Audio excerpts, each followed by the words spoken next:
Jadi, pada kesempatan kali ini kita akan membahas mengenai desil data tunggal dan desil data kelompok. Sebelumnya, desil adalah istilah dalam statistika untuk yang membagi kelompok data menjadi 10 bagian yang sama rata. Desil terbagi menjadi dua, yaitu desil data tunggal dan desil data kelompok. Selanjutnya, kita akan membahas mengenai desil data tunggal.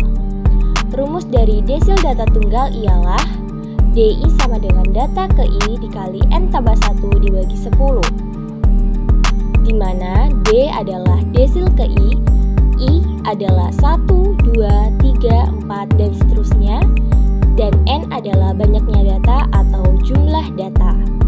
Selanjutnya kita akan masuk ke dalam pembahasan contoh soal desil data tunggal.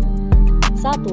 Tentukan D1 dari data-data di bawah ini: 110, 54, 97, 65, 70, 54, 105, 60, dan 80. Penyelesaiannya, kita akan urutkan data-data di atas dari yang terkecil sampai yang terbesar. Kemudian kita masuk ke dalam rumus. Rumus dari desil data tunggal yaitu DI sama dengan I dikali N tambah 1 dibagi 10. Kemudian kita masukkan nilai-nilainya.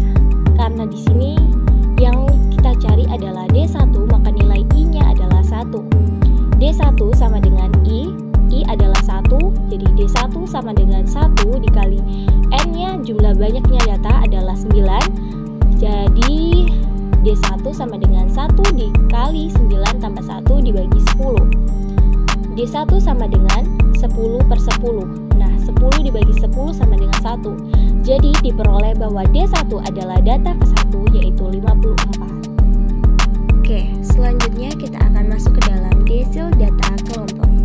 Rumus dari desil data kelompok ialah DI sama dengan TB ditambah I per 10N dikurang F kumulatif dibagi FI dikali panjang kelas.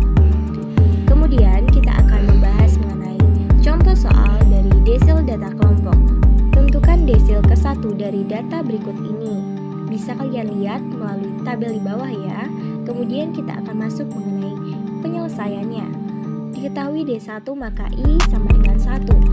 N-nya adalah banyaknya data adalah 20. Letak D1 sama dengan data ke-1 per 10 N sama dengan 1 per 10 dikali banyaknya data yaitu 20. Data kedua yaitu 13 dikurangi 15. Maka TB1 sama dengan 13 dikurang 0,5 sama dengan 12,5. F1 sama dengan 7. F kumulatif 1 sama